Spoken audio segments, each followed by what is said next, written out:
मित्रों को इतना एक्सपोज। और सीधे आपको लिए चलते हैं उदयपुर, जहां पर परिवहन मंत्री प्रताप सिंह खाचरियावास क्या कुछ कह रहे हैं, सुनाते हैं। मिला विपरीत परिस्थितियों में सरकार भी बची और काम भी हुआ। राजस्थान में चुनाव हुए, कोटा, जयपुर, जोधपुर तीनों जगह परसेंटेज ऑफ वोट 2.5% हमें ज्यादा मिला जो बीजेपी के गढ़ हैं। और जयपुर में हम एक निगम बना पाए, कोटा में दोनों हमने बना लिए, जोधपुर में हमने एक बनाया, लेकिन परसेंटेज ऑफ वोट हमारा ज्यादा। फिर जिला परिषद और पंचायतों के चुनाव हुए, उसमें भी थोड़ा सा वोट हमारा ज्यादा रहा जो मुख्यमंत्री जी ने खुद ने घोषणा की, लेकिन जिला परिषदों में इनकी सीटें ज्यादा आई बीजेपी की, पंचायतों में 98 बराबर आई।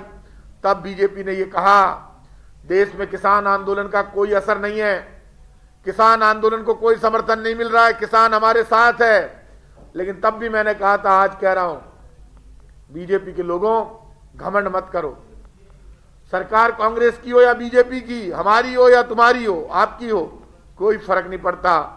ऊपर वाले की लाठी आवाज नहीं करती। दिल्ली को पिछले 25 दिन से घेर कर बैठा है किसान।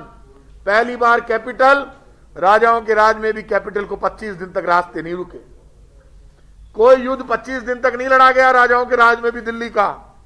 पहली बार 25 दिन से दिल्ली जाम है। यह केंद्र सरकार की असफलता है। केंद्र में प्रधानमंत्री जी टीवी पर आह्वान करते हैं और ये कहते हैं और बिल की अच्छाइयां बताते हैं, लेकिन सुप्रीम कोर्ट ये कह रहा है इस बिल को स्टे कर दो, बात होने तक उसके लिए तैयार नहीं होते। ये घमंड है, ये तानाशाही है।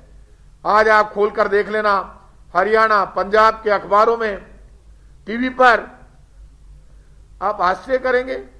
अडानी ग्रुप ने ऐड दिए अखबारों में, किसान बिल के समर्थन में विज्ञापन जारी हुए, आप चेक कर लेना।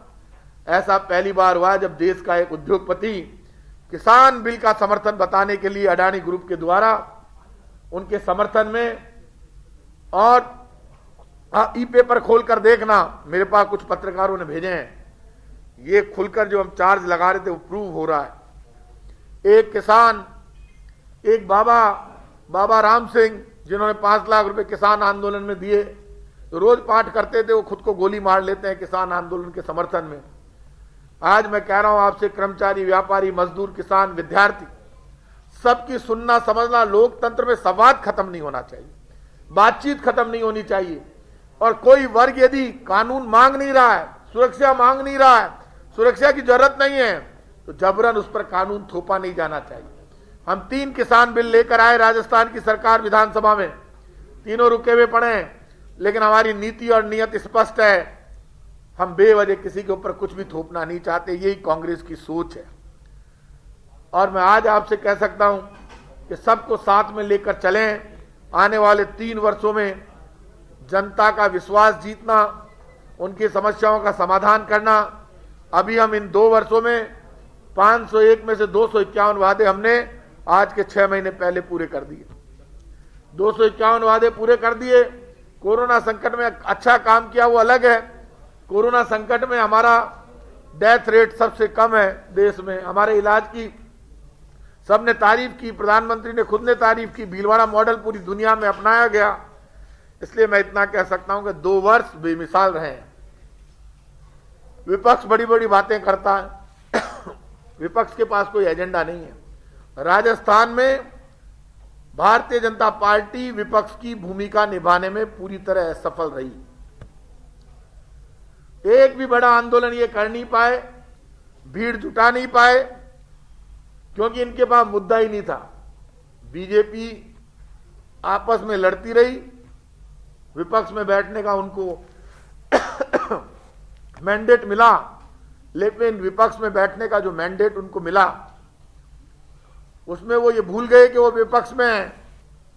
आज भी इनकी जिस तरह की भाषा आती है वो गलत है। वो सत्ता में नहीं है, विपक्ष में है।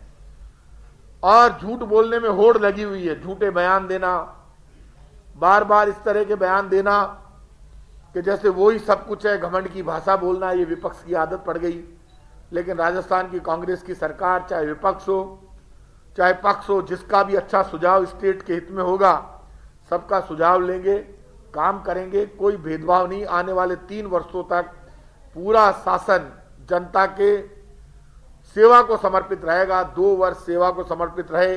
आगे भी जनता का काम और सम्मान, सबका साथ, ये हमारी नीति और नियत है। उसी के आधार पर काम किया जाएगा।